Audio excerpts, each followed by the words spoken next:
At my son Simon's wedding in Baltimore, as champagne flutes clinked and those big ivory candles flickered, my daughter-in-law Alice leaned in close and whispered an ultimatum that made my fingers numb and my jaw locked tight. There I was in a dusty mauve dress stitched by my own hands, expecting to feel proud. Yet the smile she wore wasn't for family. It was for the title on the deed she thought she was about to snatch. Months of planning and pans of baked ziti had led to this church ceremony, but I felt something shift like a cold draft when she joked about our house during the photos, and Simon laughed without correcting her. Before I tell you what happened next, please take a moment to subscribe so that you're the first to listen to these new stories as I post them here on the channel, and click the like button to show other moms with grown-up kids that we're all in this together. For 45 years, I scrubbed and painted that little row house off North Avenue, and in that moment, under twinkling lights, I sensed the foundation of my life cracking like the plaster above the mantel. I kept stirring the punch with a wooden spoon while eavesdropping on Alice bragging to her bridesmaids about her new investment, which was my home, my sanctuary, the one I had legally placed in a trust with my sister as trustee. You ever hear your son laugh along with someone who insults you and feel your stomach drop, like stepping off a curb you didn't see? They danced to Marvin Gaye and cut into a buttercream cake. But that line, "after everything I gave them," kept echoing like a loop of guilt in my head. Simon had always been my quiet boy with a sawdust streak under his nails from his job at a Home Depot distribution warehouse, and I thought he was grounded. I didn't know the wind could blow him that hard.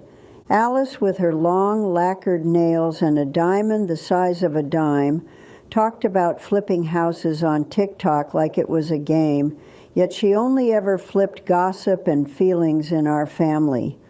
I didn't invite the world's cruelty into my kitchen, but it showed up with scented candles and a registry at Target, and I felt old for noticing.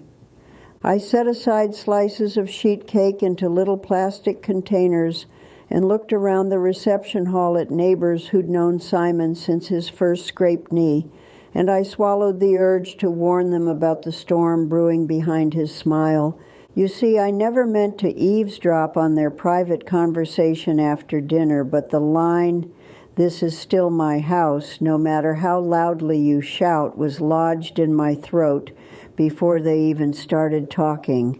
Late that night, when the last chair was stacked and the DJ's gear was packed into a U-Haul parked out back, I caught the smell of lavender detergent mixed with stale beer on Alice's dress, and wondered if she always wore an invisible shield of calculation. We cleaned up spilled wine with a box of floor wipe pads someone brought from the supply closet, and my best friend Margot squeezed my hand, sensing the tension that my son could not or would not name. On the car ride home, Simon dozed in the passenger seat of his Ford F-150 while Alice stared at her phone, the glow illuminating her face. And I thought about the first night I brought him home from Mercy Hospital and the softness of his newborn cries. Baltimore's streetlights blurred past as my grip tightened on the steering wheel, and I decided right then I would not let entitlement erase history, but I also knew I needed to let them think they had control.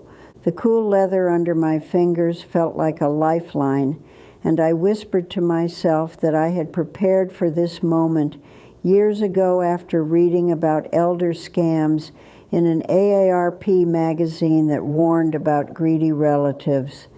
At 68, with arthritis in my left hip and experience in my right hand, I had transferred my home into an irrevocable trust months before they even announced their engagement.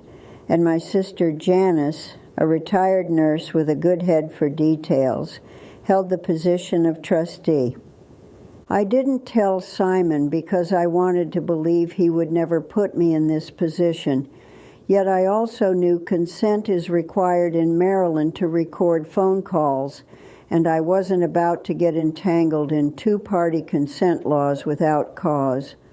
In the days after the wedding, Alice's calls increased under the guise of checking on me, but each conversation drifted to home values and market trends, and I kept my voice sweet but my mind sharp.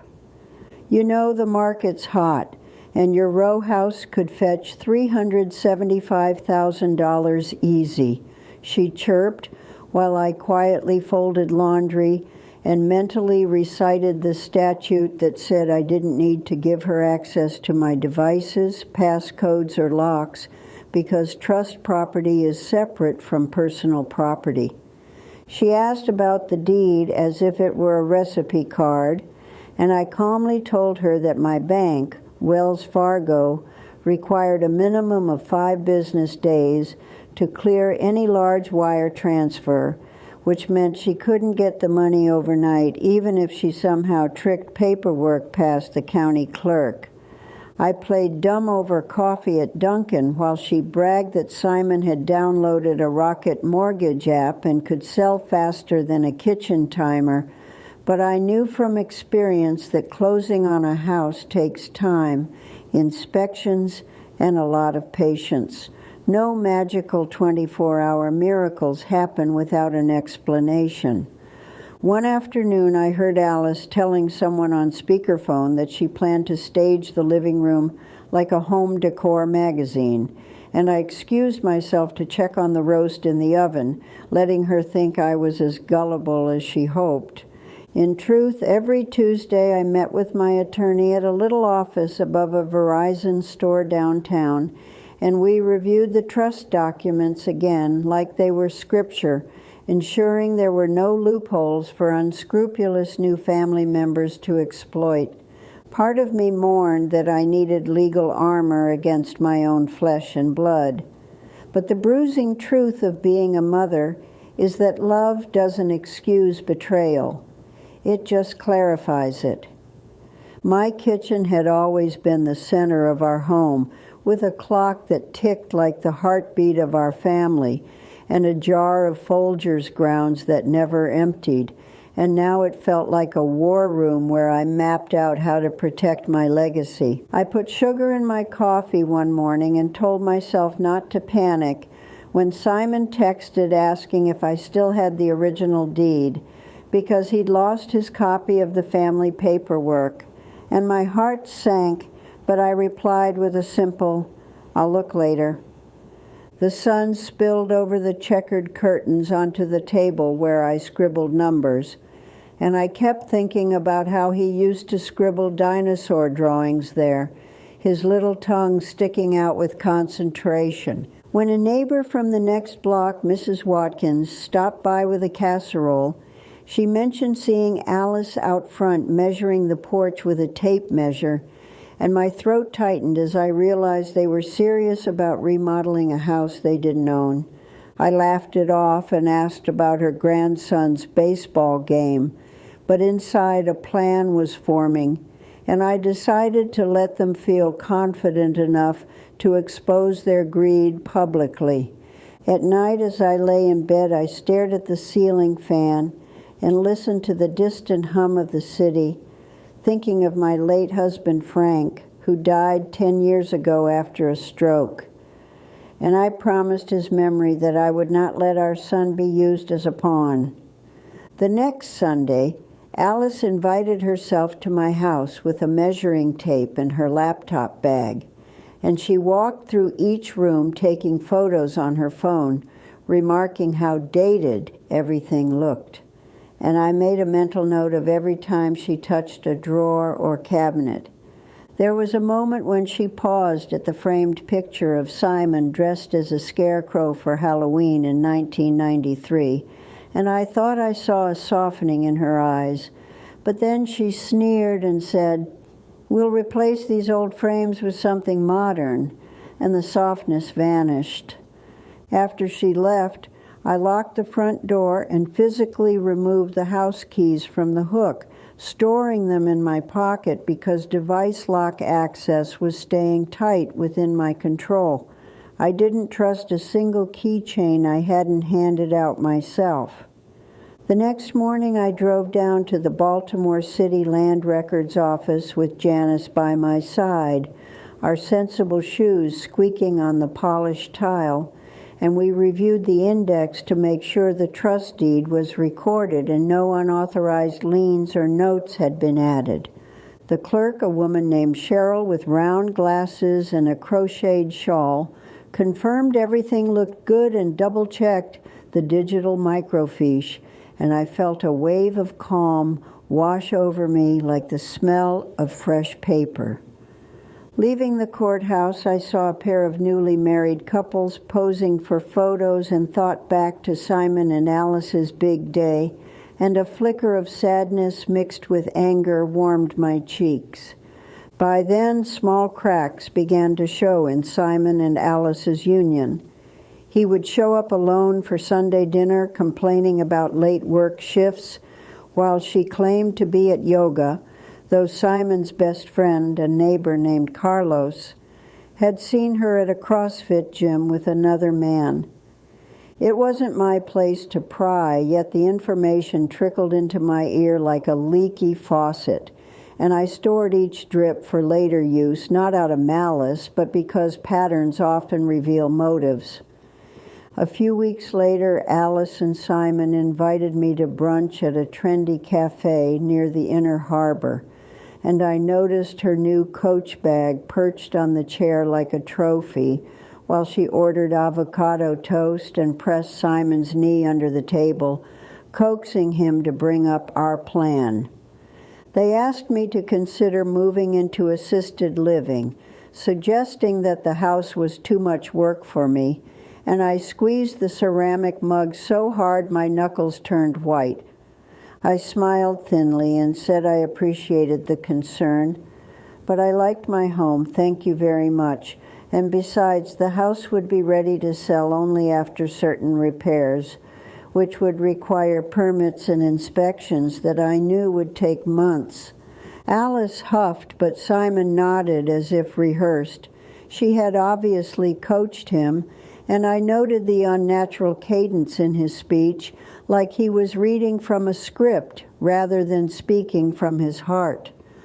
I excused myself to visit the restroom and stood at the sink breathing slowly, the industrial soap scent grounding me, and I looked at myself in the mirror and whispered, "Stay focused. Let them hang themselves with their greed." Back at the table, they mentioned needing my signature on a simple consent form to list the house, and I said I needed to review it with my attorney because I remembered the caution from my lawyer, never sign anything under pressure. Alice rolled her eyes and said lawyers slow everything down, and I wanted to laugh because she didn't realize that the more she complained, the more she revealed her impatience, a trait that would be her downfall. On the drive home, my old Lexus RX hummed smoothly thanks to regular service at a local garage, and I applied a pain relief gel onto my knee to ease the ache from sitting too long. Small discomforts reminded me to be grateful for my independence. A week later, a thick envelope arrived in my mailbox with a return address from Safehold Realty, and inside were listing agreements, disclosures, and blank signature lines. My name printed incorrectly as Susan, which told me they hadn't even double-checked the basics. I called Janice and we spread the documents across my dining table like puzzle pieces. The paperwork looked official but lacked key attachments, and there was a pre-filled price line of $410,000, far above our neighborhood's average. This told me they were inflating the sale to pocket a bigger difference, and I gently smoothed the papers like they were onion skin, then took photos of each page using my old iPhone and uploaded them to a secure folder my attorney had set up. I didn't share the documents with Simon because I wanted to see how far he'd go, and part of me still hoped he would realize his mistake and stop before consequences became permanent. The next day at noon, Alice and Simon showed up unannounced with a real estate agent in tow, a tall woman in a bright blue blazer who shook my hand and complimented my yard's azaleas, clearly unaware of the storm she was stepping into. Alice introduced the agent as our friend from RE/MAX, and the agent pulled out a clipboard and started discussing staging, paint colors, and open house dates. She spoke quickly, clearly assuming I'd already agreed. I let them tour the house, nodded along, and offered sweet tea as I listened to them plan an open house for 2 weeks from that date, a timeline I knew was impossible because the trust prevented any sale without the trustees' consent. When the agent asked for copies of the title and mortgage statement, I smiled and said, "I'll gather everything and send it to you," knowing full well the documents would show that the property was not in my name but in the trust's name. Alice shot me a look, but I ignored it, feeling a strange sense of calm, as if I were watching a play where the actors didn't know the ending had already been written. After they left, I called Janice and my attorney and scheduled a meeting for the following Monday. My attorney suggested we sit tight and gather more evidence of their intent, which could be useful if things escalated into fraud territory. That night, I sat alone at my kitchen table, running my fingers over the worn wood grain and listening to the ticking clock, and I wrote in my journal about feeling both rage and sadness, like watching a boat drift away with someone you love, headed for rocks they can't see. Around midnight, Simon sent a text. "Mom, you're being stubborn. Please sign. It's for the best," followed by a string of heart emojis, and my chest tightened with a mix of love and frustration. I didn't reply.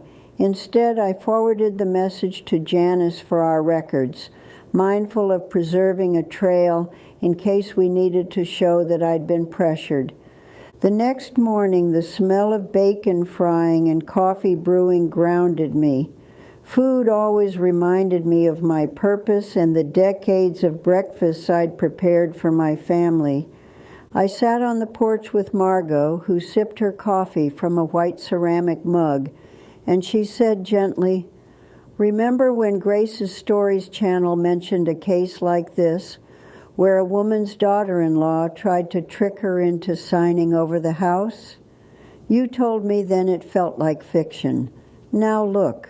Her reference to that YouTube channel triggered a memory of a story where the protagonist protected her assets by preparing ahead, and it gave me renewed confidence that I wasn't alone in this fight. I realized the power of community storytelling, and I wanted to share my tale because maybe someone else would avoid being blindsided if they heard mine. As days turned into weeks, the real estate agent called repeatedly, leaving polite but insistent voicemails asking for documentation, while Alice texted variations of the phrase, "We can't wait forever," layering pressure like paint over old wallpaper. Simon stopped coming by as often, and when he did, he avoided eye contact, complaining about being tired from long hours at work. I could sense his shame, but also his stubbornness.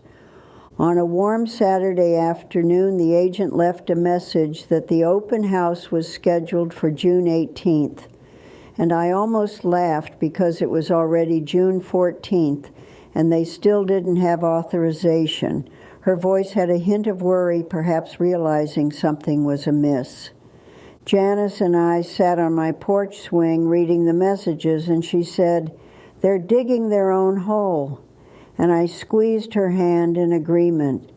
The following Monday, we walked into the attorney's office again, where the buzz of a fluorescent light and the hum of a mini fridge filled the space. He confirmed we were well within our rights to let them proceed to a certain point before stepping in with the trust documents. He also reminded us of the court realism line. If this went to court, we could expect hearings spaced months apart, not days, and that any resolution would require patience. This wasn't a television drama where justice arrived in an hour. That realism grounded me. I didn't want to jump into litigation prematurely, but I also knew we were building a record that could stand up if needed. Meanwhile, I switched my banking notifications to paper statements. I'd read that controlling access to devices and accounts keeps unscrupulous people from snooping, and I wasn't about to leave my online banking login open on the kitchen table. Simon texted me asking for my online banking password because he claimed it would streamline the sale, and I firmly replied that I did not give him access to my phone or computer for any reason, adding that he could come over to discuss in person. He never showed up, which told me he knew he was in the wrong, and his silence weighed heavier than any argument could have. Meanwhile, Alice started cleaning out closets, dropping off my donations to Goodwill, but I noticed she would carry my jewelry box down the hall before I caught her and asked what she was doing. She mumbled about decluttering and quickly put it back. These small invasions piled up like dirty dishes, and I started locking my bedroom door and carrying my purse from room to room. During this time, the C storyline kept growing. My relationship with Margot deepened, and she shared that her daughter had once attempted a similar ploy, which ended with a fractured family. We cried over it together and vowed to protect ourselves and each other. I also reconnected with Carlos, who fixed my leaky faucet and admitted he overheard Alice telling a friend at the gas station that she couldn't wait to turn my house into something Pinterest-worthy. Carlos said, "That girl doesn't know what she's messing with," and his comment made me laugh for the first time in weeks. We decided to keep watch. He lived across the street and promised to call me if he saw them bringing in contractors or staging furniture when I wasn't home. Meanwhile, I continued my weekly grocery trips to Safeway, careful to mention items like canned soup or bleach cleaner only when necessary to illustrate how normal my life still was, because I refused to let them steal my routine along with my house. One Friday afternoon, a man in a work van pulled up and started measuring my front steps, and I went outside, introduced myself, and asked who hired him. He nervously mentioned the new owners, and I corrected him softly, telling him there was no sale, and he should double-check before performing any work. He apologized and left, and I called the agent, reminding her that no work could be done without my permission. She stumbled over her words and then admitted she'd been pressured by Alice, who promised a quick commission. This little confrontation became a micro-open loop. I wondered how many other strangers were told to treat my home like it was up for grabs, and I worried about unscrupulous actors who might take advantage of the confusion. At this point, I considered going to the police, but my attorney advised me to wait, saying we needed them to make a clear fraudulent step before authorities would take it seriously. Intent is easier to prove than whispers. June 18th came, and my phone buzzed with a text from Alice. "Open house today. Don't come. We'll handle it," followed by a winking face, and I decided that was the final straw.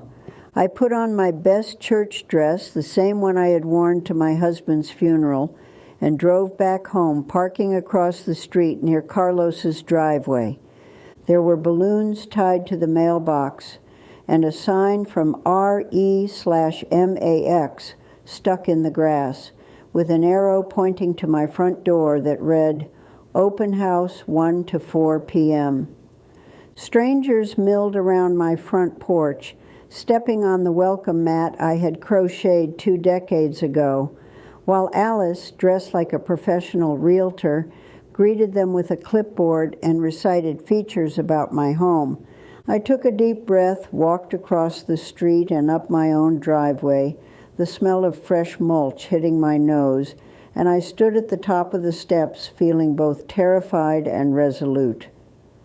"Good afternoon," I said loudly, and the chatter quieted as eyes turned towards me. Alice's face paled, and Simon's expression vacillated between shock and embarrassment. "This open house is canceled," I announced, and in my calm first-person voice I explained that the property was held in a trust and not for sale, citing the page number and section of the trust documents where it said any sale required the trustee's consent and my consent. The agent stammered and apologized, while prospective buyers looked at each other confused.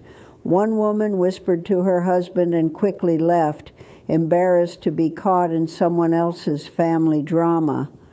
Alice tried to interrupt, saying I had agreed verbally, but I looked her square in the eye and said, "No, I did not. And in Maryland, no one can assume consent for a recording or a sale without actual consent, and you cannot speak for me." Then I pulled the trust binder from my purse, opened it to the notarized page, and showed it to the agent. I also had a letter from my attorney stating that any attempt to sell without our signatures would be reported to the state bar and the district attorney for fraud. The agent's face drained, and she quickly collected her sign, apologizing to the crowd, and left without making eye contact. Alice's cheeks flushed red as she shouted, "You're ruining everything!" And I calmly said, "This is still my house, no matter how loudly you shout," echoing the thought that had been trapped inside my head at the wedding. Simon whispered something to her, but she ignored him and stormed off to her car, slamming the door so hard it rattled the windows, and then peeling out of the driveway like a teenager who didn't get her way. The prospective buyers dispersed, some murmuring sympathy, others shaking their heads. One older woman squeezed my shoulder and whispered, "Good for you," and that simple act of solidarity warmed my heart. After everyone left, Simon and I stood on the porch in silence, the smell of cigarette smoke from the street drifting in the afternoon heat, and he finally spoke in a strained voice. "Mom, I didn't know she would go this far." I looked at him, seeing both my little boy and the man he had become, and I said softly but firmly, "When someone shows you who they are, believe them. You chose her over me again and again, but I will always love you." He hung his head and whispered, "I'm sorry." And tears welled in my eyes, but I held them back because I needed to stay strong for both of us. We sat on the porch steps side by side like we used to when he was small, and he confessed that Alice had been pressing him to take out loans against the house to pay for her student loans and business ideas. She'd even suggested they use my accounts to deposit checks. He admitted he'd been on board at first because he wanted to make her happy, but he realized too late that she saw me as an obstacle rather than as family. It hurt to hear, but it also gave me clarity. He was trapped in a cycle of wanting approval, and she exploited it.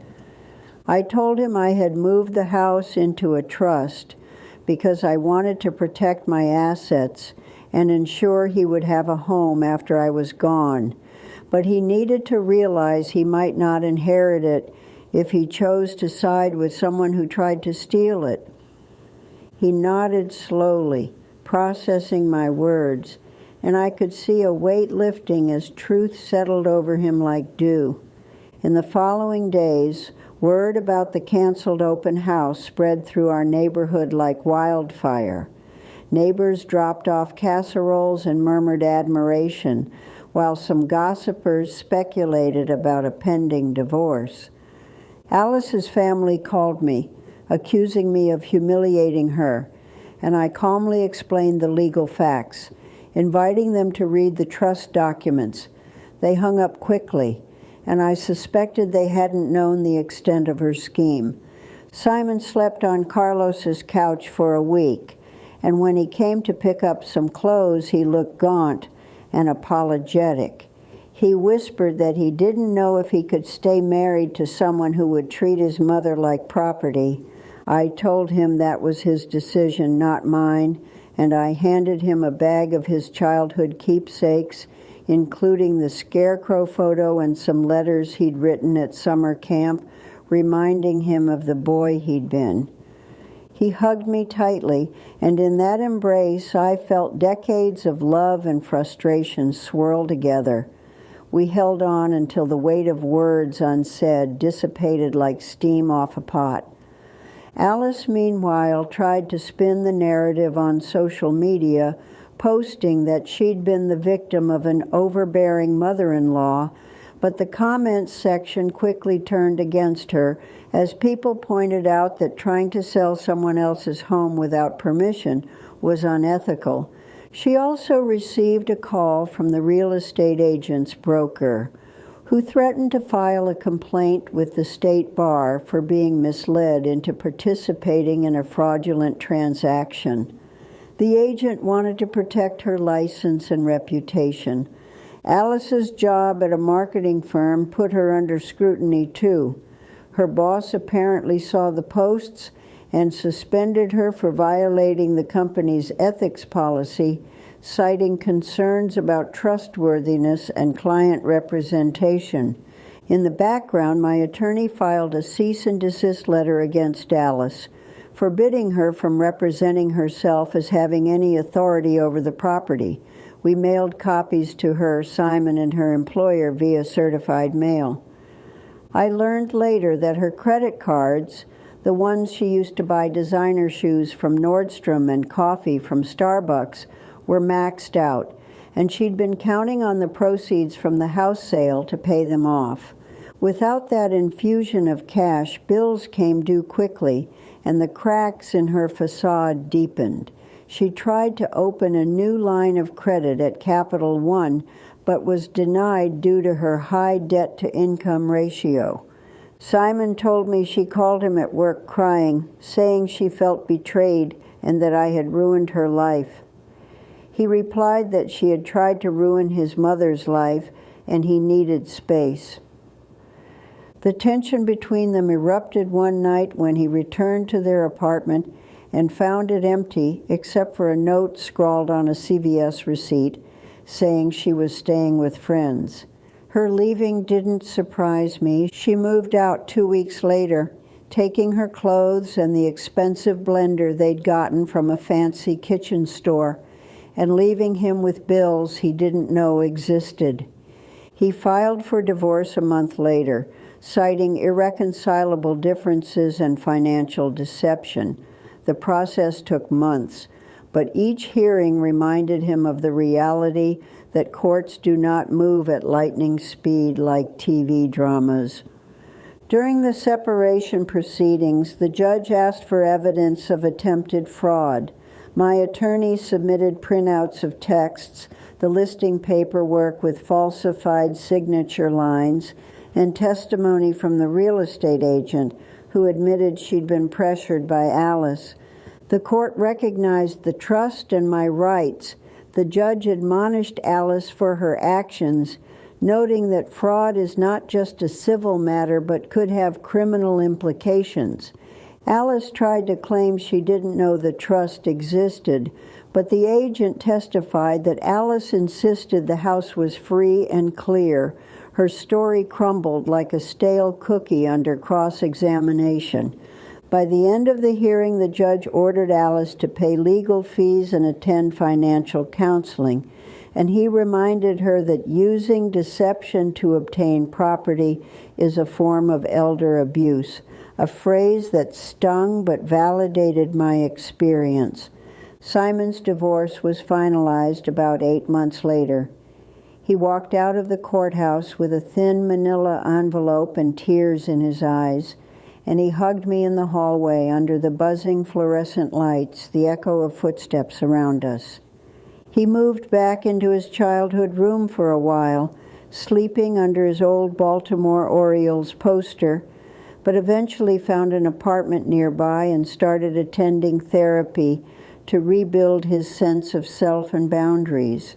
Meanwhile, I decided to update my will and beneficiary designations at my attorney's suggestion, ensuring my estate would pass to Simon with conditions that protected it from future spouses who might have ulterior motives.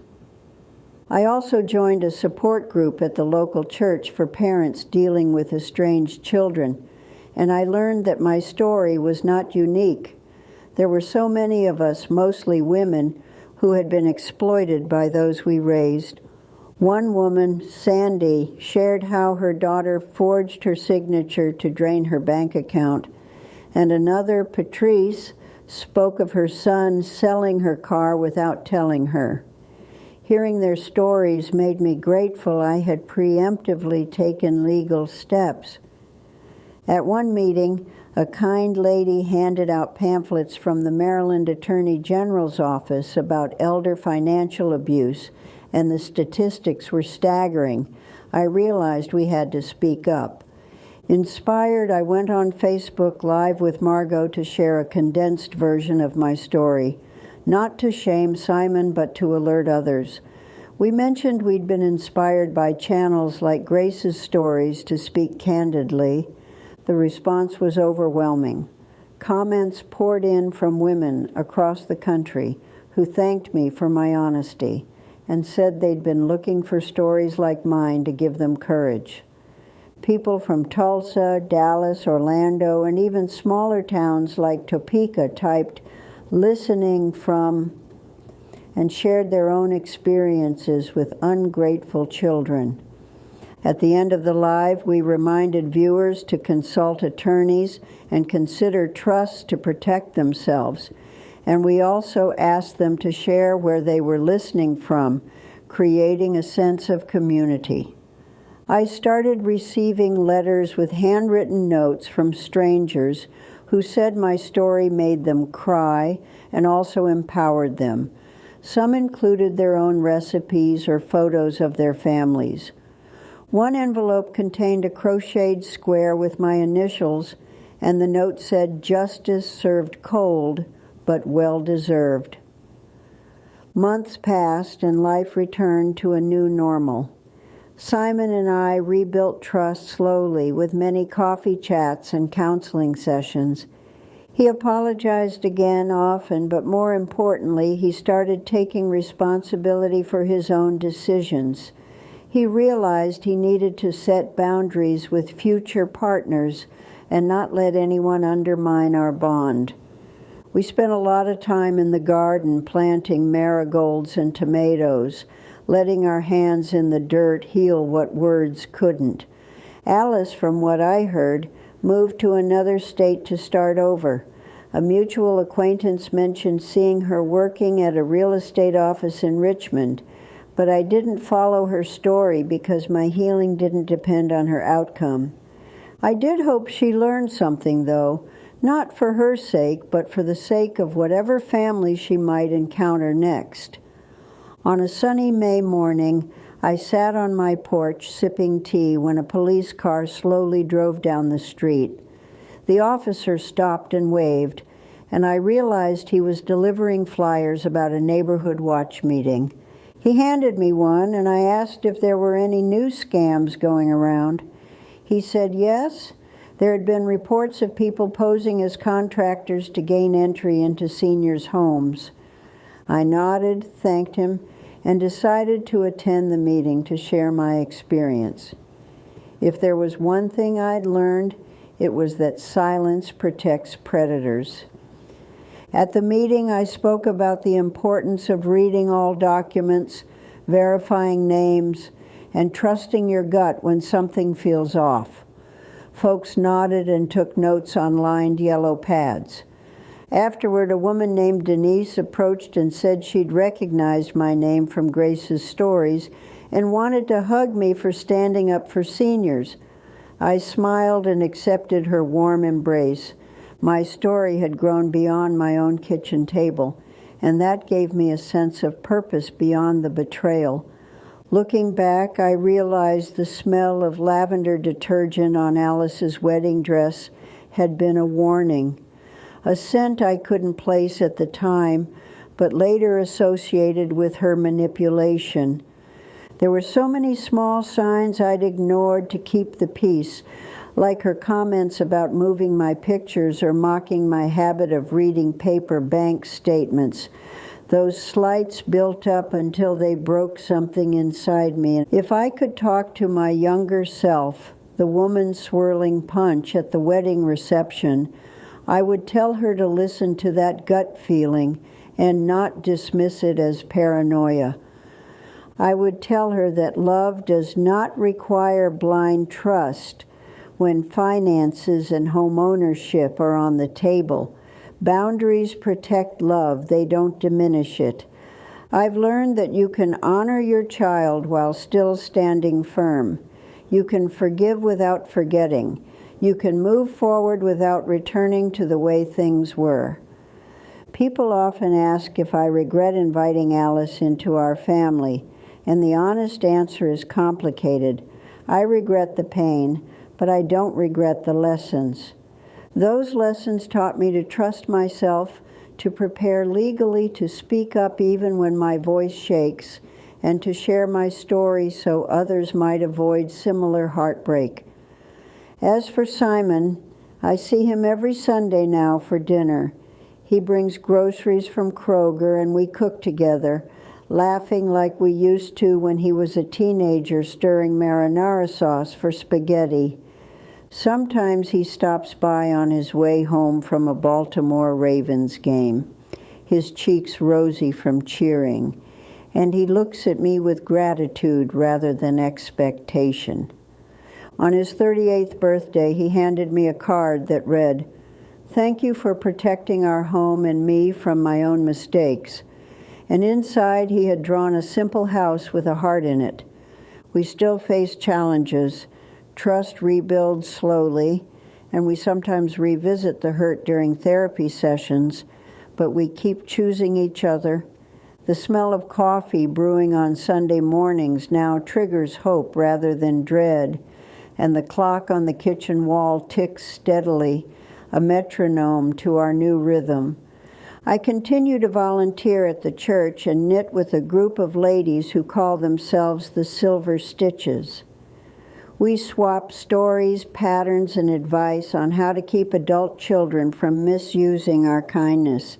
One evening, as we sat in a circle, a new member confided she suspected her son's girlfriend of tampering with her mail.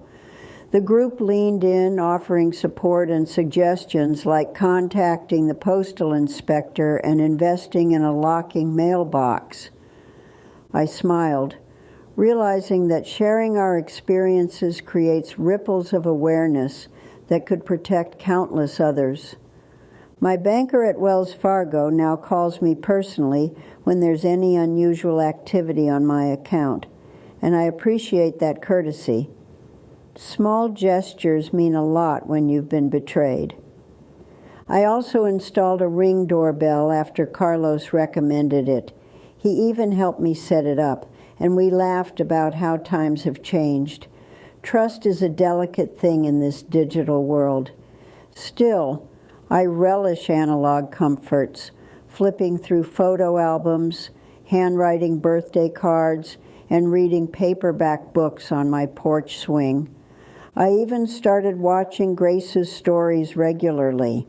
I find solace in the voices of others who have navigated similar betrayals and found resilience on the other side. During one of their live streams, I posted, "Listening from Baltimore, Maryland," and saw dozens of replies from people all over the country doing the same. Not long after the law passed, a neighbor named Linda knocked on my door in tears, Her adult son had demanded she co-sign a loan for his new business, and she wanted advice on how to say no without alienating him. I invited her in, brewed us both some coffee, and we role-played the conversation she planned to have. Watching her rehearse empowered me as much as it did her, and she left with more confidence than when she arrived. Later that day, as I flipped through my journal, I decided to write a letter to my younger self. The woman swirling punch at Simon's wedding, and I filled pages with the wisdom I wished she'd had that night. In that letter, I told her to trust her instincts, to prepare legally, and to remember that love doesn't guarantee loyalty. The act of writing was cathartic, like stitching up an old wound. Another week, Margot and I visited the Baltimore Museum of Art to see an exhibition on perseverance. As we walked through rooms of paintings depicting resilience, I felt seen in a way that words rarely make possible. One canvas showed a woman standing alone in a storm with her hair whipping around her face, and I stopped, staring. The image mirrored how I'd felt in those dark moments when no one seemed to understand. At the museum cafe, we sipped tea and reminisced about simpler times, but our conversation soon turned to activism. Our hearts couldn't help but gravitate toward the mission we'd embraced. On a crisp afternoon in late October, I ran into Alice at the grocery store. She was wearing sunglasses, pushing a cart full of organic vegetables, and her eyes widened when she saw me. She looked thinner and more subdued than I remembered, and for a split second, we both froze. Then she muttered hello and continued down the aisle, avoiding my gaze. My pulse quickened, and I noticed old anger bubbling up, but I also saw her emptiness. I realized I didn't need anything from her anymore. Not an apology, not validation, not revenge. 2 days later, a friend texted me saying Alice had been trying to sell beauty products through social media and had messaged many people we knew. It seemed she was hustling again, albeit on a smaller scale. Hearing that made me grateful I'd severed ties. Greed, like weeds, finds new soil to grow if left unchecked. But I decided not to follow her journey because my energy was better spent on positive pursuits. Around the same time, I invested more in my mental health by exploring mindfulness meditation. I attended a class at the community center where we learned to focus on our breath and let go of intrusive thoughts. Meditation didn't erase my memories, but it helped me observe them with less panic and more curiosity, like clouds passing across the sky rather than thunderclaps. During one session, a question bubbled up. What would happen if Alice contacted me again, seeking reconciliation, and could I ever accept it? I didn't have an answer yet, and that uncertainty became an open loop that challenged me to explore forgiveness on a deeper level without compromising boundaries. In the meantime, I adopted a senior cat named Ginger from the animal shelter. Her orange fur and gentle purr filled my house with a softness I'd missed since Simon moved out. Taking care of Ginger reminded me of caring for Simon when he was a baby. The routine of feeding, brushing, and playing anchored me to the present and offered unconditional companionship. On sunny afternoons, Ginger would curl up on my lap while I read on the porch, and her presence quieted the remnants of anxiety that still lingered around my home. Another poignant moment came when I visited Frank's grave on our wedding anniversary. I brought fresh flowers, stood under the tree that shaded his headstone, and told him about everything that had happened. Talking aloud to his memory felt both strange and natural. I described the betrayal, the legal battle, and our advocacy, and I felt a sense of peace wash over me as if he were listening.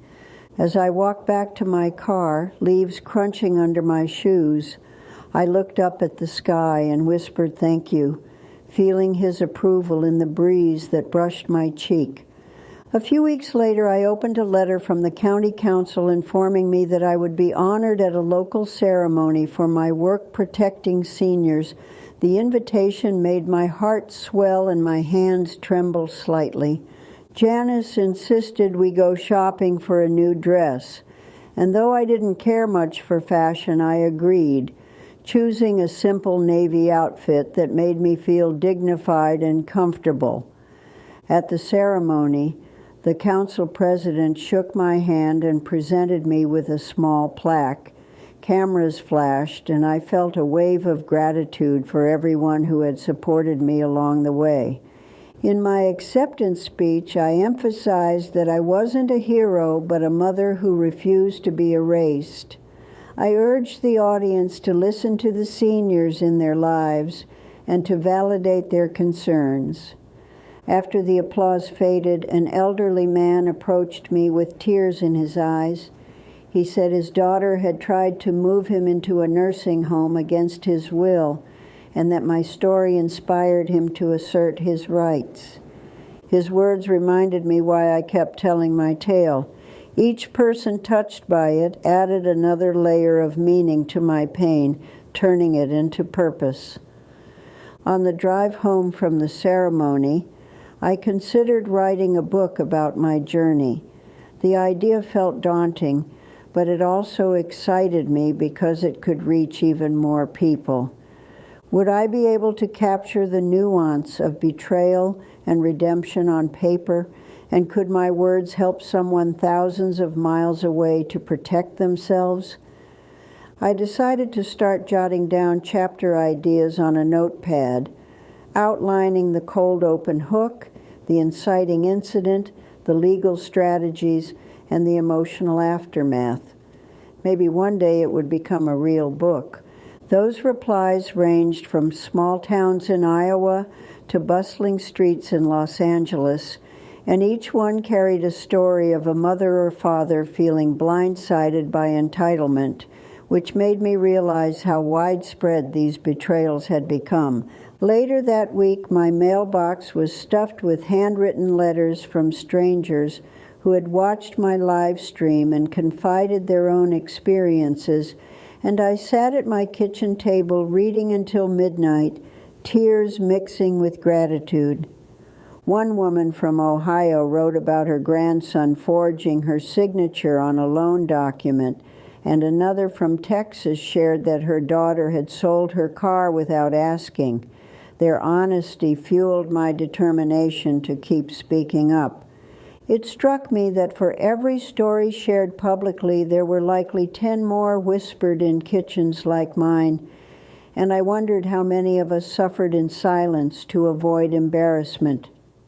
I decided to organize a small gathering at our local library where seniors could discuss financial safety, and I called the community center to reserve a room for July 23rd, leaving a voicemail in my calm but purposeful tone. Margot volunteered to help me print flyers, and we spent an afternoon at her dining table stapling notices to bulletin boards and deciding what snacks to serve. We chose to make simple peanut butter cookies and iced tea. During those preparations, I caught myself smiling again, realizing that activism was a form of healing, and that planning this event gave me a sense of agency I hadn't felt during the chaos with Alice. Janice suggested inviting a representative from the county clerk's office to speak about deeds and trusts, and I nodded, knowing that information could empower others to create their own protections.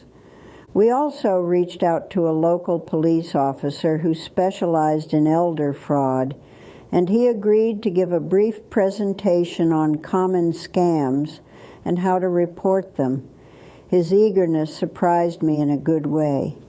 The week before the event, I sat on my porch swing drafting an agenda on a lined notepad, including introductions, speaker time, and a question and answer section, and I realized I felt like a teacher again, guiding others through something important.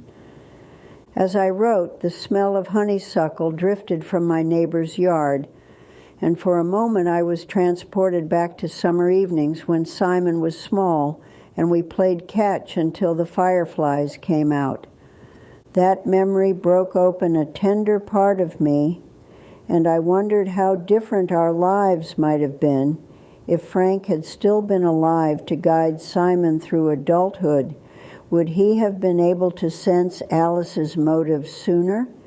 But speculation doesn't change reality, and I returned to my planning, reminding myself that we can only move forward with what we have.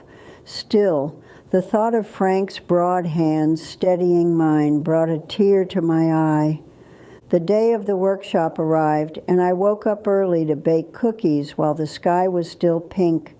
The smell of peanut butter filled my kitchen, and I arranged the treats on a floral platter my grandmother once used. Margot picked me up in her car, and as we drove to the library, I felt both excited and nervous, wondering if anyone would show up. There's nothing more vulnerable than opening your heart and hoping others will meet you there.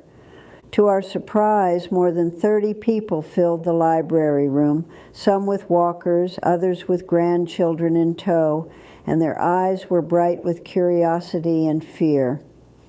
I began by sharing my story again, this time focusing on the practical steps I took to protect myself, and I encouraged attendees to ask questions freely. Their hands shot up like students eager for knowledge. The county clerk representative spoke about how to create trusts and how to record deeds properly, and the police officer described red flags in simple language like unusual requests for money or pressure to sign documents quickly. During the question period, a man named Harold asked how to talk to his son about boundaries without causing a rift, and I shared that it's possible to set limits with love, but you must be clear and consistent. Another woman worried about offending her daughter-in-law if she insisted on reading every document, and I smiled and said that any respectful person should understand, and that if they don't, it's a bigger problem than paperwork.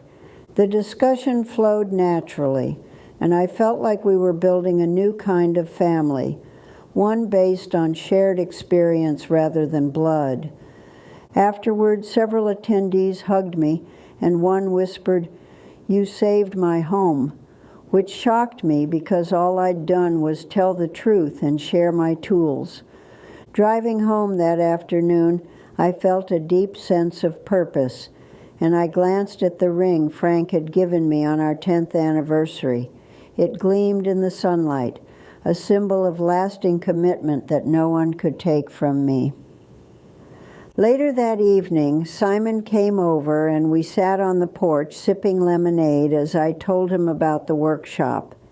And he listened thoughtfully, his brow furrowing when I mentioned specific scams. I could see the wheels turning in his mind. He asked if he could attend the next one to share his perspective as someone who was manipulated by his spouse, and I nodded, impressed by his willingness to own his part and help others. A few days later, I received a thick envelope from a law firm I didn't recognize, and my heart skipped a beat as I opened it to find a letter from Alice's attorney threatening to sue me for defamation due to my Facebook Live. My hands trembled, but I steadied myself, remembering that truth is an absolute defense to defamation, and I immediately forwarded the letter to my attorney, who advised me not to respond directly. For a moment I wondered if this nightmare would ever end, but then I thought about all the people at the workshop and realized I couldn't back down now. Open conflict was scary, but silence was deadlier. Janice and I met with our attorney again, and he calmly drafted a response citing case law and pointing out that our statements were factual and in the public interest. He also warned Alice's attorney that frivolous lawsuits could be sanctioned. This legal volley added another layer of stress, but it also demonstrated to Simon how manipulative people might attempt to intimidate you even after being caught.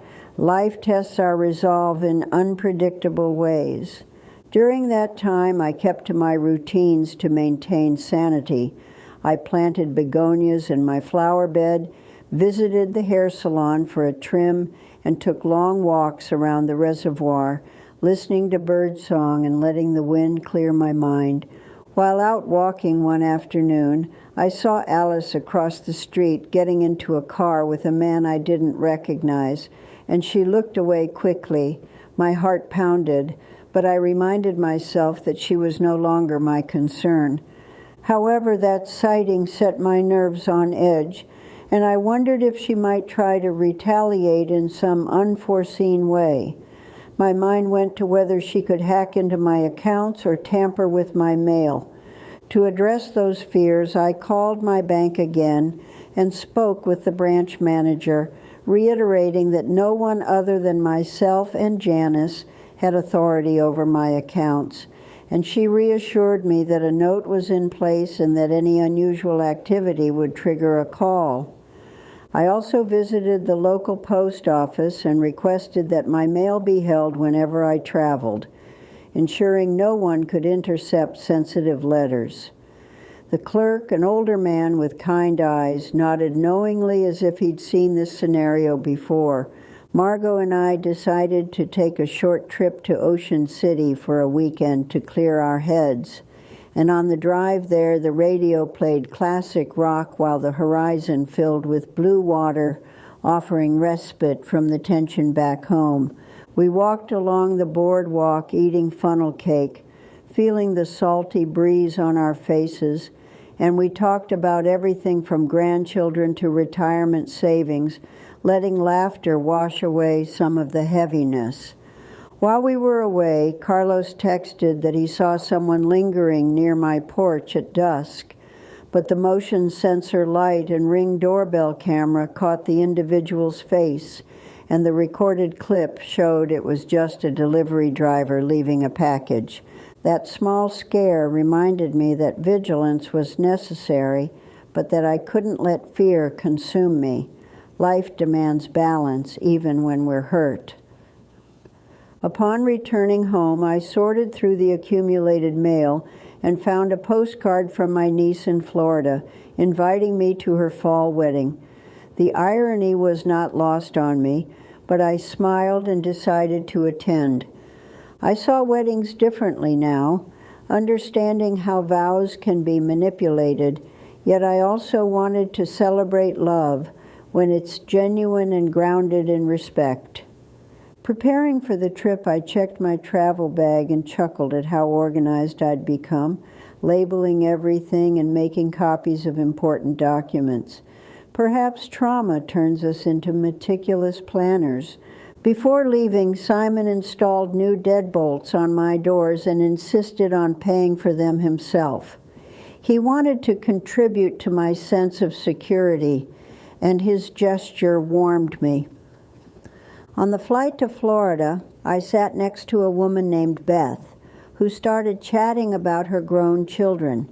Before I knew it, we were sharing stories about betrayal, and she admitted her daughter once tried to borrow against her house without permission.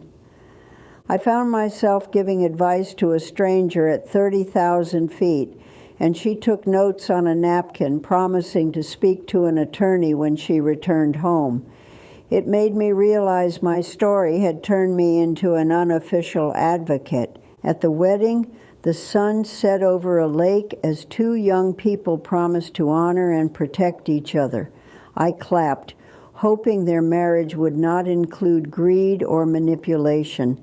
Back in Baltimore, fall arrived with crisp mornings and amber leaves, and I spent afternoons raking the yard and reflecting on how seasons mirror our lives. Each one brings change, some painful, some renewing.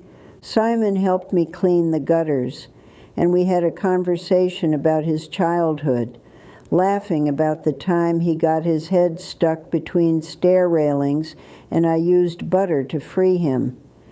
That shared laughter softened the lingering hurt between us and reminded us that our bond had more depth than any betrayal could erase. One afternoon, a young neighbor knocked on my door to sell fundraising candy for her school, and I bought 2 bars, thinking about how small exchanges of kindness help rebuild trust in humanity. Later that evening, the lights flickered off due to a storm, and I lit candles while listening to the rain pound the roof. The darkness felt cozy, not threatening, because I knew I was prepared for whatever came next. As thunder rolled, I opened the old photo album and revisited pictures of Simon's childhood birthdays, his face smeared with frosting and eyes alight with joy. Those images reminded me why I fought so fiercely for our home. Another day, I received a phone call from an unfamiliar number claiming to be the utility company. The caller threatened to shut off my power unless I paid immediately with a prepaid card, and my heart raced. Instead of panicking, I hung up and called the utility company directly. They assured me my account was current and said it was a common scam. I realized how easily someone else might have fallen for it. The incident confirmed that my work educating others was far from done, and I redoubled my efforts to share updates on Facebook and at church about new scams targeting seniors. At the next community workshop, I brought up the utility scam call and watched the room fill with nods and murmurs. A man in the back raised his hand and said his sister had almost paid a scammer the week before. We discussed strategies like always calling companies back on verified numbers and never giving information to unsolicited callers, and the group left feeling empowered rather than fearful. Between workshops, I continued to meet with my attorney to review any potential legal vulnerabilities. We updated my powers of attorney and reviewed beneficiary designations to ensure there were no loopholes. He explained that sometimes what protects us is not just one document, but a network of safeguards that work together like a net to catch us if one thread fails. His metaphor resonated with me, and I decided to share it with Simon, who had been reading books on personal finance and boundaries, eager to learn from our ordeal. Simon confessed that he felt ashamed he hadn't seen the red flags with Alice, and he asked if I ever stopped loving him during the ordeal. I looked at him and said, "Love can be wounded, but not extinguished." We had long conversations about forgiveness and trust, and I realized that part of healing was acknowledging our mistakes without wallowing in them. We both needed to move forward rather than replay the past. Still, there were moments when my anger resurfaced unexpectedly, like when I found an old invitation to their wedding while cleaning a drawer. The edges of the cardstock scraped my fingers like a phantom pain. I let myself feel the anger and then placed the invitation into a box labeled lessons, a physical reminder that I could honor what happened without letting it control me. As the months rolled on, people from the workshop began calling me when they encountered questionable situations, and I became a de facto hotline. I answered as best as I could and encouraged them to seek professional advice. One woman told me her grandson wanted her to sign over her car, and I reminded her of our discussion about reading everything and never signing under pressure. She later thanked me for saving her from a costly mistake. Margot joked that I should start charging consulting fees, but I shook my head, knowing that sharing knowledge freely was my way of paying forward the help I received. Still, I made sure to set boundaries around my time because I'd learned that even good deeds can become overwhelming if you don't protect your own energy. On a crisp December morning, Janice and I drove to the courthouse to watch a case where an elderly man sued his granddaughter for fraud. We wanted to see how judges handled such matters. The hearing was sobering. The granddaughter cried, insisting she'd only taken money to help with expenses, but the evidence showed she'd lied. The judge ruled in the man's favor, but noted the emotional toll was beyond monetary measure. Leaving the courtroom, I squeezed Janice's hand, grateful that our situation hadn't escalated to criminal charges, though it easily could have. Not long after, I received a Christmas card from Alice with a generic apology written inside, thanking me for teaching her a lesson, though her tone seemed insincere. I put it in my lessons box and moved on. For my part, I wrote a card to Simon expressing gratitude for his growth and hope for his future. I included a note that he would one day inherit the house, provided he continued to honor boundaries and protect our relationship. On Christmas Eve, we attended midnight mass together, lighting candles and singing hymns. As we listened to the sermon about forgiveness, I felt a weight lift and a warmth fill my chest. January came with its promise of fresh starts, and I decided to declutter my attic. Sorting through decades of belongings, I found Frank's old toolbox and Simon's baseball mitt, and memories flooded back. I discovered an old journal I'd kept in my 30s where I wrote about fearing the future and losing control. It struck me that those fears had come true in a way I never expected, yet I had also found resilience I hadn't known I possessed. I flipped through pages and found a note from Frank telling me to trust my instincts. His handwriting wavered, but his message was clear, and I smiled through tears. As spring approached again, I planted new bulbs along the walkway and marveled at how bulbs planted in darkness produce beauty months later, a metaphor for the quiet work of healing. One Saturday, Simon and I volunteered at a nonprofit home building project, helping a family secure a home. Swinging hammers side by side, we felt the catharsis of building something together after nearly losing everything. At lunch, we chatted with other volunteers, some of whom had heard my story, and one woman asked if we ever feared another betrayal. I answered honestly that fear is natural, but preparation and boundaries give courage. That honesty created another hook, because she leaned in and asked for my checklist. I promised to send her a copy after the build, leaving her curious and engaged. After the build, I sat at my kitchen table drafting that checklist, which included steps like consulting a lawyer, speaking with a trusted friend, reviewing documents, and listening to your gut. I also added notes about not ignoring red flags. I realized that writing the checklist was not just for others, but for myself. It was a way to codify the lessons and reassure my future self if doubt ever crept in again. Later, I received an email from the county library asking if I would consider recording a podcast episode on elder financial abuse. They wanted a local voice to share with patrons who couldn't attend workshops. I hesitated, wondering if I was ready to hear my own voice played back, but I ultimately agreed because the message outweighed my discomfort. During the recording, I sat in a small sound booth, headphones on, and recounted my story once more, focusing on the emotional undertones and practical lessons. The producer nodded along, and I felt my nervousness fade. After the session, he thanked me for my candor and said his aunt had been scammed last year. My story had given him ideas for how to help her.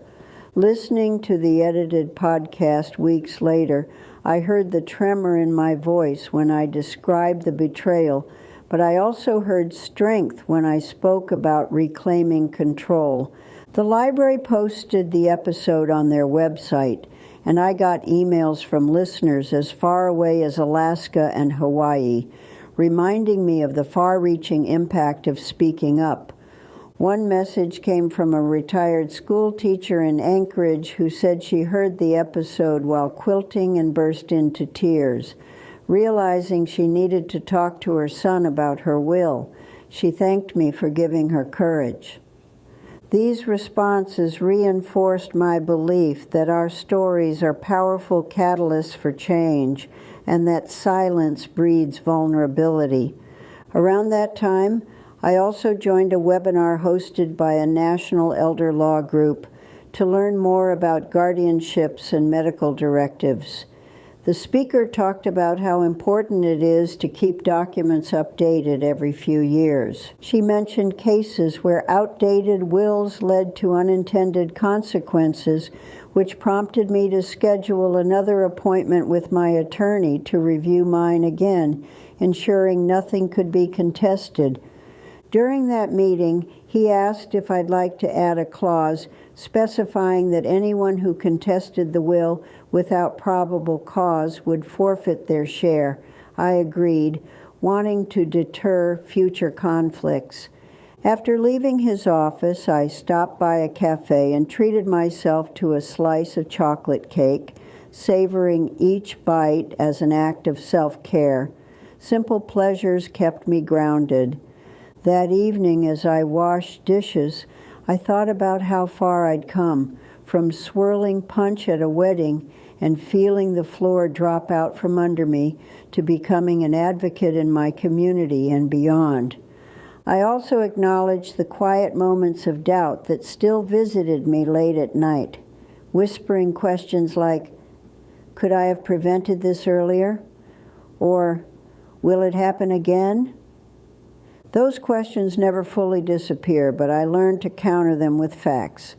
I took preventative steps, I responded decisively, and I built systems to protect myself in the future. In another open loop, I began considering whether I should downsize from my row house now that Simon was settled. The idea of moving into a smaller home felt both freeing and daunting.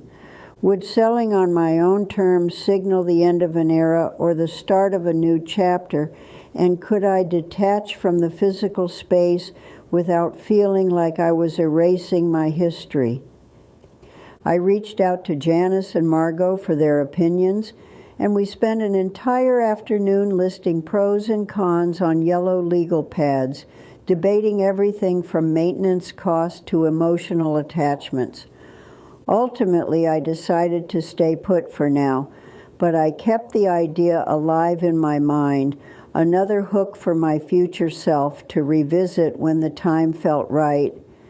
Meanwhile, I continued to notice small triggers in everyday life that reminded me of the betrayal, like when the doorbell rang unexpectedly and my stomach clenched, or when I heard the beep of a cash register and remembered Alice's obsession with selling. Instead of recoiling from those triggers, I acknowledged them and breathed deeply, reminding myself that the danger had passed and that I was safe. In therapy, my counselor taught me to reframe these sensations as evidence of growth rather than failure. My nervous system was alert because it wanted to protect me.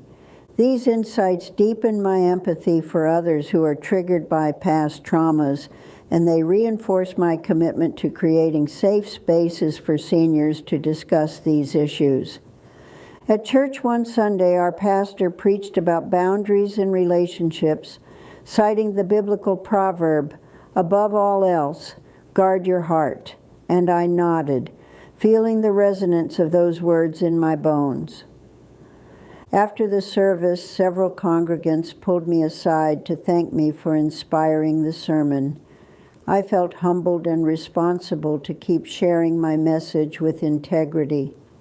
Simon and I started hosting monthly dinners for friends and neighbors who had been there during our ordeal. We called it Sunday Supper, and each time we lit candles and set the table with my best dishes. We laughed, cried, and exchanged stories.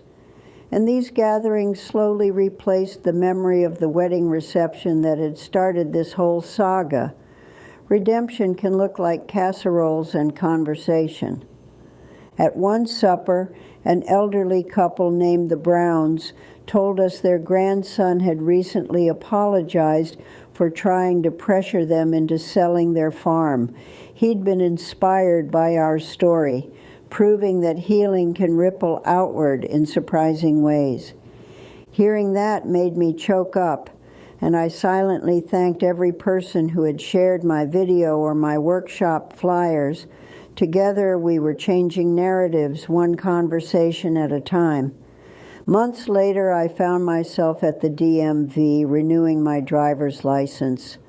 The clerk asked if I wanted to register as an organ donor, and the question gave me pause. I thought about the legacy I wanted to leave behind, not just in property, but in kindness, and I checked the box with conviction. Sometimes the simplest acts of giving can feel radical after a period of taking back. In the DMV waiting area, I started chatting with a woman named Raquel, who mentioned she was moving in with her son. When I gently asked if she'd protected her finances, she sighed and said she trusted him completely. Her trust reminded me of my own before things went wrong, and I urged her to at least consult a lawyer. She promised she would, and we exchanged phone numbers so I could check on her later. A few weeks later, Raquel called to thank me. She had discovered her son planned to co-sign her on a loan she couldn't afford, and my advice prompted her to stop him in time. Moments like that affirmed that sharing my painful story was not in vain. Each life saved from financial harm was a victory for all of us. As I continued connecting with others, I encountered some skeptics who questioned the authenticity of my story, suggesting it was exaggerated for attention, and their comments stung.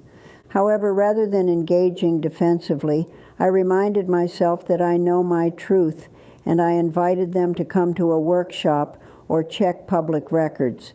Transparency was my shield. With time, even the skeptics softened, and one man admitted he'd initially dismissed my story, but then recognized similar patterns in his own family and reconsidered. Witnessing such transformations reinforced my belief that sharing even painful truths can break down denial and encourage accountability. The seasons rolled by, each one bringing new opportunities to practice resilience. I celebrated birthdays, attended funerals, babysat neighbors' grandchildren, and lived my life with an awareness of both vulnerability and strength. At one funeral, I spoke with a man who lost his wife to illness and was now grappling with his daughters fighting over his estate. I sat with him and listened, offering empathy rather than advice, knowing sometimes the best support is presence. My empathy grew through these encounters, broadening my sense of community. I learned that we are all connected by threads of grief, hope, fear, and resilience. In late spring, I took up painting classes at the community center, using acrylics to capture the colors of my neighborhood. The act of creating something beautiful from blank canvas mirrored my process of rebuilding life after betrayal. As my brushstrokes layered blues over greens, I thought about how my story had layers too: anger, sadness, justice, forgiveness, and how each one contributed to the final picture. During one class, the instructor asked us to paint an object that symbolized resilience. I chose my house key, rendering it in gold against a dark background, and I felt a surge of pride when others admired it. After class, a woman approached me and confessed she recognized my story from the podcast. She admired my painting and whispered that her daughter-in-law had apologized after seeing my video. Another quiet victory. Soon after, I decided to start journaling again regularly, capturing daily moments of gratitude and progress. Writing allowed me to process lingering emotions and celebrate small wins. Through journaling, I noticed patterns in my triggers and responses, and I worked with my therapist to develop strategies like grounding exercises and affirmations, which helped anchor me during anxious spells. One day, I wrote about a dream in which Alice showed up at my door, offering an apology and a bouquet of tulips. I woke up with tears and realized part of me still yearned for resolution, even if it would never come. Accepting that not every story ends neatly was part of my growth. Some threads remain loose, and we learn to live with them fluttering in the breeze. Later, I turned my journals into a resource for my workshops, sharing anonymized excerpts with attendees to show them they weren't alone in their complex feelings. These excerpts sparked conversations about forgiveness, boundaries, and self-care that deepened the workshops beyond legal advice into emotional territory. At one workshop, a woman asked if I ever wanted revenge beyond legal protection, like exposing Alice publicly. I paused and admitted that impulse existed, but I chose dignity over petty revenge because healing is healthier than bitterness. Her question created another loop in the room, prompting others to consider their own motivations, and the discussion that followed was rich and honest. In those moments, I realized that revenge, when grounded in the law and self-respect, can be powerful. But revenge fueled by anger alone often backfires. Therefore, I continue to advocate for what I call quiet power moves, such as setting boundaries, documenting, and holding people accountable through appropriate channels. One day, our group decided to petition the state legislature to strengthen laws around elder financial exploitation. We gathered signatures, wrote letters, and even visited the Capitol to speak with representatives. Standing in those marbled halls, I felt the weight of history and the significance of our presence. We were mostly retirees and widows, yet our voices filled the room with conviction. A legislative aide took notes as we spoke, and a representative promised to draft a bill increasing penalties for fraudulent transfers involving seniors. We left buoyed by the possibility of systemic change. Back home, I wrote a summary of the meeting and posted it on social media, urging others to contact their lawmakers. The post gained traction, and soon similar initiatives started in neighboring counties. As momentum built, I received an invitation to speak on a local radio show about our advocacy efforts. The host introduced me as the woman who took on a greedy daughter-in-law and changed her community. On air, I laughed at the dramatic phrasing, but used the platform to emphasize that my story was just one of many, and that everyone can act to protect themselves and others. After the broadcast, I went to the grocery store and a cashier recognized my voice, thanking me for the information she'd heard. I smiled, thinking how far-reaching radio waves can be. With each new platform, I also faced renewed anxiety. Public visibility can invite criticism, and I learned to balance vulnerability with self-protection, not reading comments late at night and leaning on friends when I felt overwhelmed. Around this time, Simon met someone new, a kind woman named Michelle who worked as a nurse. He introduced her to me over dinner, and I watched him hesitate before asking if he could cook in my kitchen. I saw his nervousness, and I reassured him that he was always welcome. Trust may fracture, but it can be rebuilt with consistent, respectful actions. And this dinner was another step toward that. Michelle asked about my advocacy work, listened attentively, and even offered to volunteer at our next workshop. Her genuine interest warmed me, but I remained cautious because caution had become my default.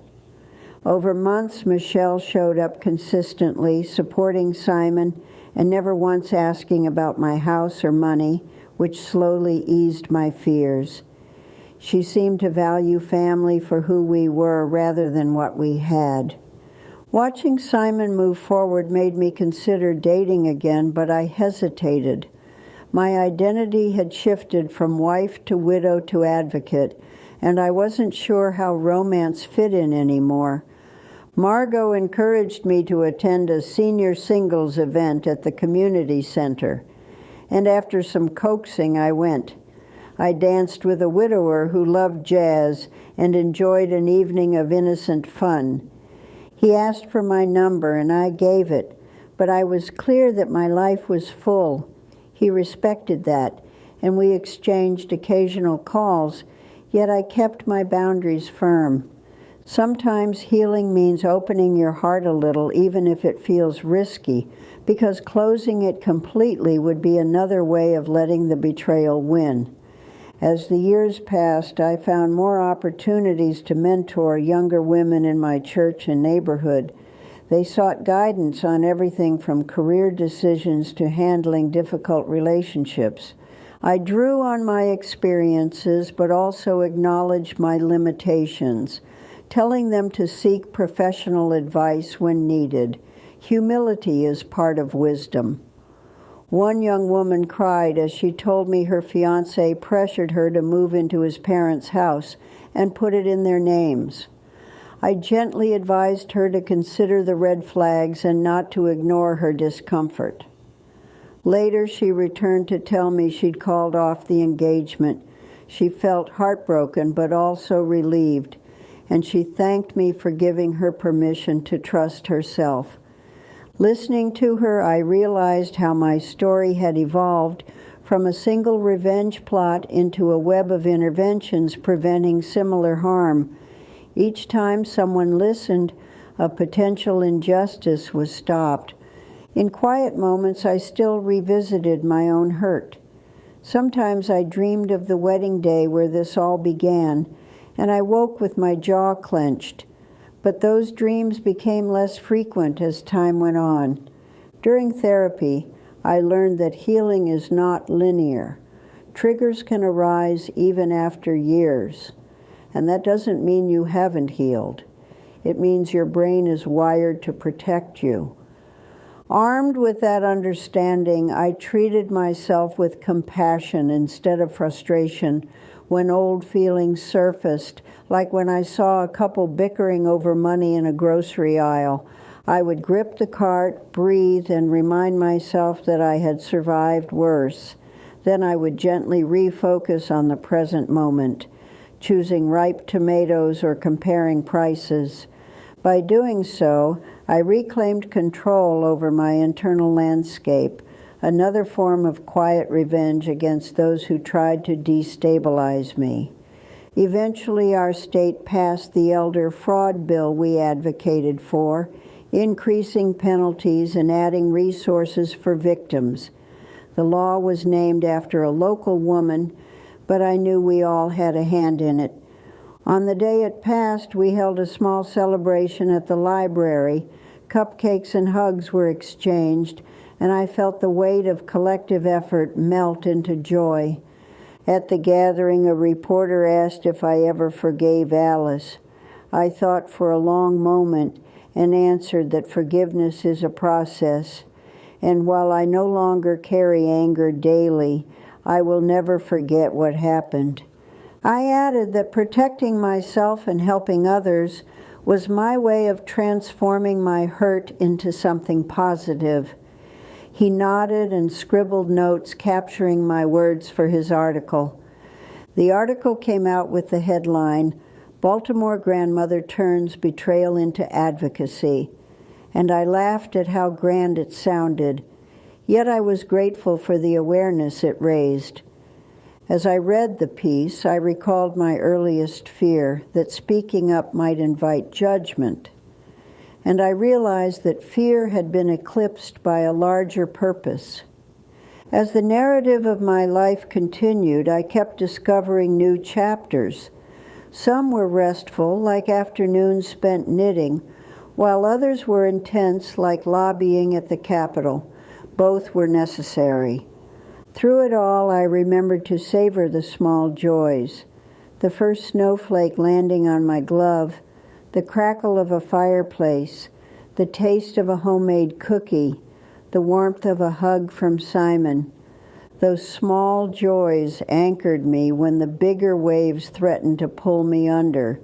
They reminded me why revenge is sweetest when it's quiet, methodical, and rooted in love. At the close of my story, I want to leave you with this. If you ever feel the ground shifting under you because someone you love is trying to take advantage, trust that feeling and act quickly but calmly. Document everything, consult professionals, set up trusts or powers of attorney, and never feel guilty for protecting your assets and your peace. Had I not moved my house into a trust and kept my devices locked, I might have been homeless. Had I not known about the bank's 5-day hold policy, I might have lost money. Had I not understood that Maryland is a 2-party consent state, I might have misstepped and jeopardized my case. Use the law to your advantage because it's there to protect people like us from those who think love is a loophole. And when you do decide to confront the ones who wronged you, do it with a calm heart and a clear plan, because revenge rooted in dignity is more powerful than rage. As my attorney said, justice is often a process, not a lightning bolt. Patience and preparation are your allies. Now, I invite you, dear listener, to share your thoughts. What would you have done in my shoes? And have you ever faced something similar? Tell me where you're listening from, whether it's Chicago, Phoenix, Seattle, or a small town in Kansas. Your story matters. Thank you for spending your time with me. May your homes be safe, your boundaries strong, and your heart at peace.